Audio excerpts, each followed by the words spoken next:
to another video, and today we're going to be playing Civ 3. This will be a tips and tricks video. So anyway, let's get on with the video. Today's first trick will be over expanding. So I'm not sure if you realised, but you always see the AI when you're playing. Carry on. That they have a massive empire, and you've only got like 4 or 5 cities, and you just end up failing the whole game because in Civ 3 it's useless to pay tall. Literally, and if you know what tall is, it means only having like 4 or 5 really good cities. It is completely useless, as it won't help you anyway, and it's just going to be a big letdown, honestly.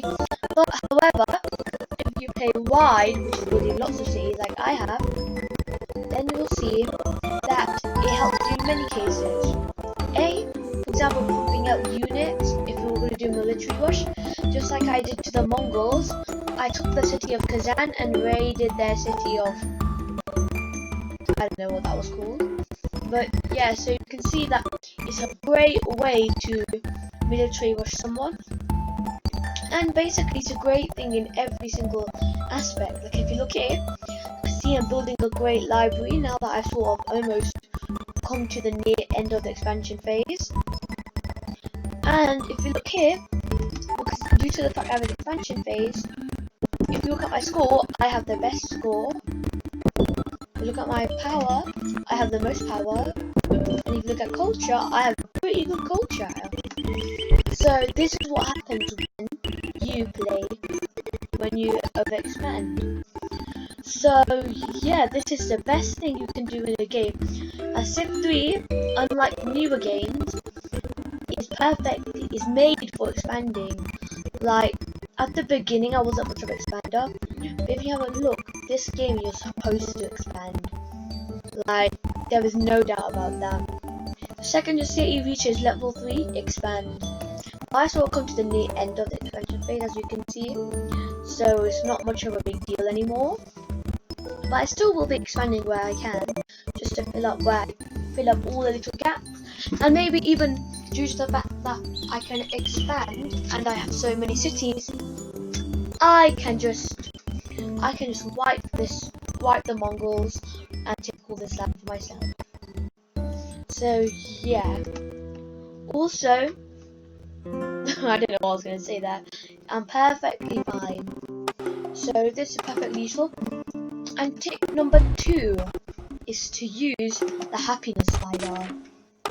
So if we look here, you can see that I have lots of excess money, and I'm currently working on 60% of science. So if you're low on science, you don't even need to like put scientists in your city like sometimes I do.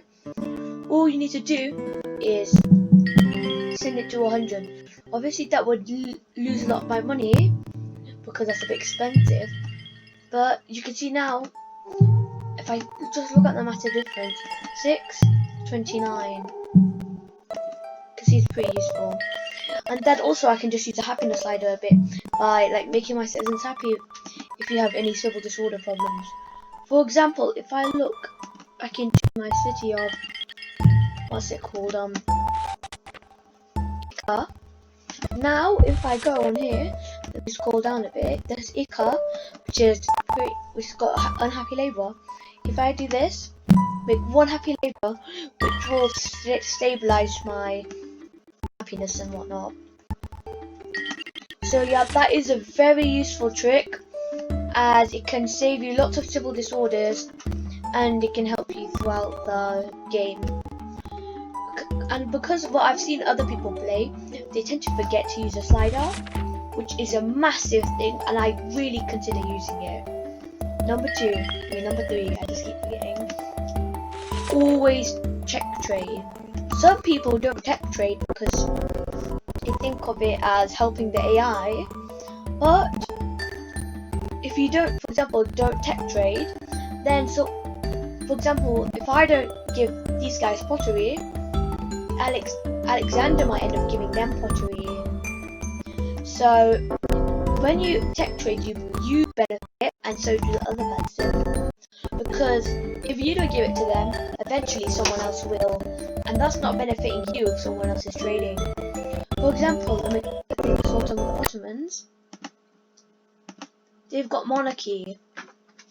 I might give them construction or code of laws and construction. Maybe get rid of code of laws. When you come to trading, you really just have to keep changing just to see how much they're willing to give. Code of laws, construction, that's not a lot. Literature, however, he was willing to accept. Just philosophy, not willing to accept. So I might do this, and I might just say, I might give 100 gold. He might not accept. I'll do 300 gold. He might be happy with it. But I would go, for example, literature. Perfectly fine. I want 7 lumps. Don't tell me I just did that. Thank goodness I didn't. So yeah, for example, I did this, accept the deal, agree to your terms. That way it's benefiting both of you. And that can also help me get towards feudalism and the next tech tree section. Now, for example, this guy is broke, so you wouldn't trade with them. Oops. So yeah, you should always trade, because if you don't trade, someone else is going to end up trading with them. For example, I'm just looking. Polytheism, he is going to get no matter what. It's not that hard to get, so I just looked up all 28 gold. Thank you. So that's a great way to just end up trading and giving away any text which they're eventually going to get, and you can get something out of it. Now, tip number 5. I forgot tip number 5. It's going to come back to me in 2 seconds. Drat, it's not coming back. So what I'm going to do is that instead of whatever tip number 5 is going to be, this is what it's going to be when it comes to your luxuries. So if you look at your luxuries, you can see that you tend to have luxuries, and so do other people. You should always get rid of spare luxuries, because you can get so much from it. For example, if I go to form an advisor, I talk to the Ottomans, I believe I can trade with them. Okay, lol, I can't trade with them. I meant I'm going to talk to the... Who was it? Don't tell me it wasn't the Ottomans. This is the Ottomans, right? These are the Ottomans, yeah. So, just trade with the Ottomans. Luxuries, they've not got any. But I've got an extra die. Would you care to offer? Okay. Well, he's not got much. He's literally got nothing he can offer me. But, well, I know this is a terrible example. But any spare dies, you can get any spare luxuries, you can get rid of so easily, and you're willing to get a lot. Like last time that person gave me like 5 gold per turn just for extra dies that I had. So yeah. However, you don't really want to give like stuff like horses, especially if I'm thinking of going to war with them, as it's highly likely to ruin your war plans, and yeah, it's just gonna mess everything up. And the next one is governments. So if you look at your governments, people tend to have, there's a lot of governments you can choose from. But you've got the early governments, which are, if you look here, which are ancient times. You've got the early governments, which are republic and monarchy. People don't tend to know which one you should choose out of those two, but personally, republic is one of the best you could go for. The only reason being is republic can cause you to earn so much money. Look right here, 707 gold and 7 per turn. All I need to do is change the science slider, go down once, and I'll be earning 29 gold per turn, and that is a heck of a lot early in the game. and it is just so useful. For example, if I check my commerce in my city of Cusco, zoom to Cusco, you can see that just look at 31 commerce per turn I'm making. If that is not a lot, I don't know what is. These are all happy content. So also, if you want to improve your commerce in the city, you can go for a tax collector as well, as it will also help you, and a scientist. So you can see how much commerce I make in the city, and this is very useful indeed. So some of the bigger cities, if you build enough, that I have not even built a single marketplace yet, and I've got all this commerce, and it can all be this is just like such a high, I don't even know how to explain it, I've got no words for it. Such a high level, what's the word for it? Government. I'm just honestly forgetting everything today. It's just so good. It's giving me all of this commerce. Look, from this one tile, I'm getting like 5 commerce. Like, how unbelievable is that? So, Republic, just don't forget.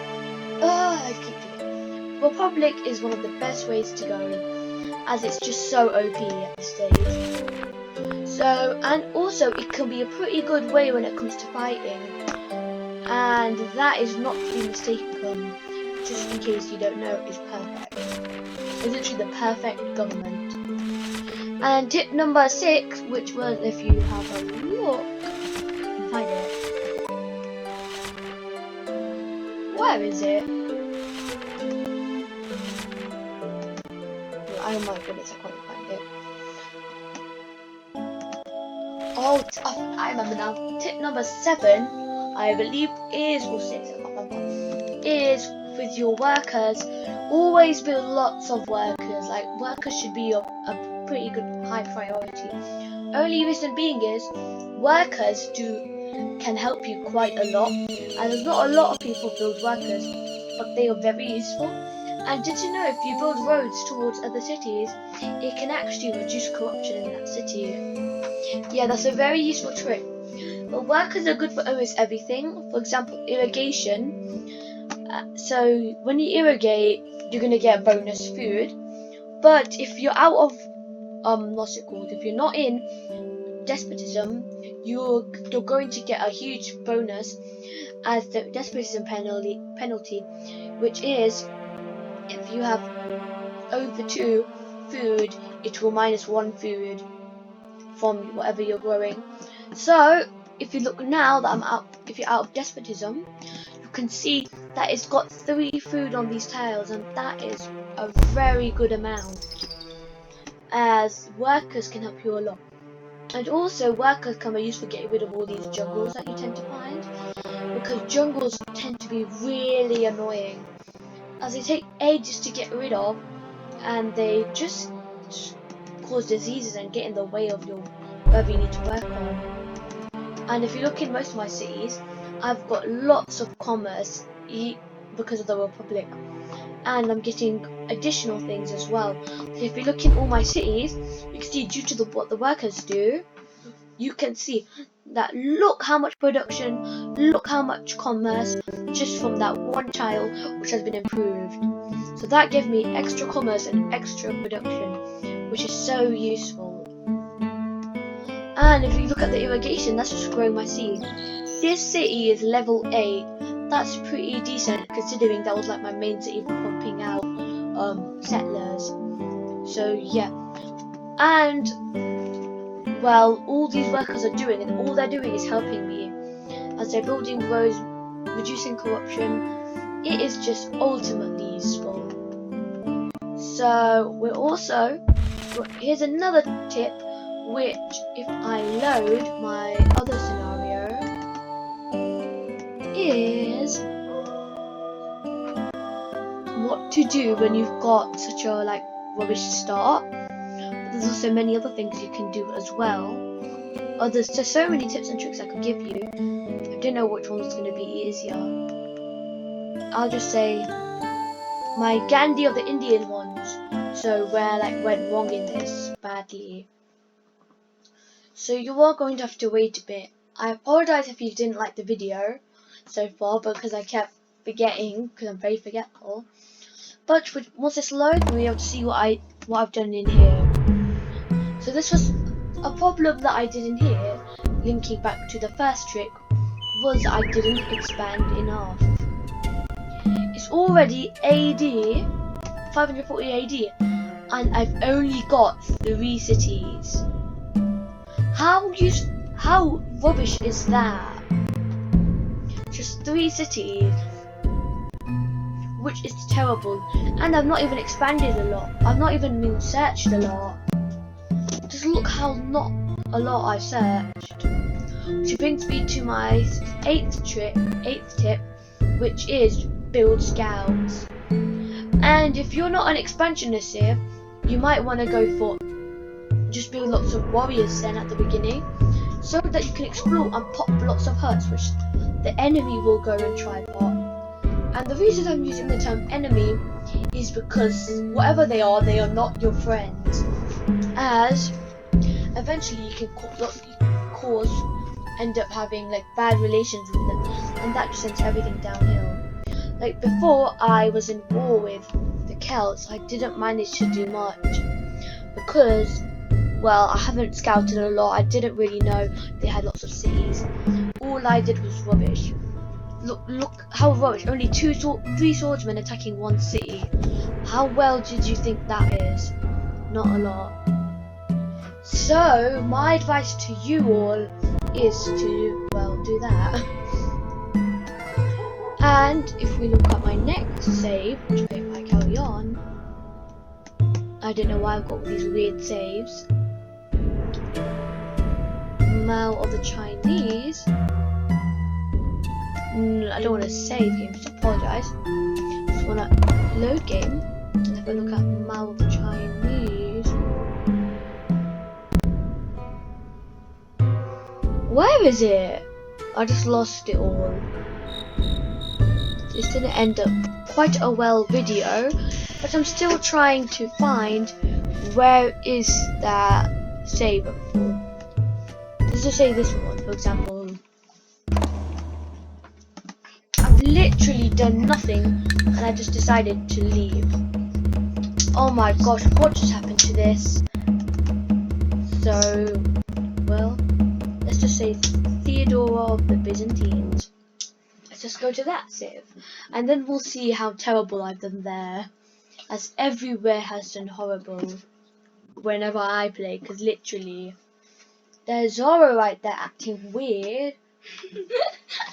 Yeah, whilst this is loading because I can't do anything right now. So I think this might be the end of our video if it doesn't, load. It load. Saved game. So now, if you have a look, I'm gonna look. Actually, I did pretty well in this one. Actually, if you look closely, this is what I was doing. This place is ginormous. I know this place is. So what? How did I do so well in this? So if you look carefully, this is what I did. On previously saved, I was doing regicide, by the way. There was the Americans who used to live here, but I defeated their king, and this is the way I did it. I literally surrounded my soldiers around his capital, which was here, and all I did from then on was declare war on him and straight attack his city, and there was no chance I was going to lose. So now, as you can see here, I've expanded quite a lot and actually done pretty well. However, I didn't focus on growing my cities like over here, which has caused them to like sort of back down a bit. However, that trick, as that was a trick, the secret way to defeating enemies is to get open borders with them and then go straight for their capital. Or, if you're playing regicide, go for the city of beginners. Obviously, a better way to do that is go to espionage and investigate the city, because that's a much easier way to execute. But yeah, so if I look at the victory status, my score it's not as high as the Aztec. And yeah, so if you look, I'm not doing as well as I could be doing, but I still have done pretty well considering this was when I was a basic beginner. So anyway, I hope you found this video helpful. Please like, subscribe, and comment down below for some more videos like this, so I can prepare for them and not rush in. See ya!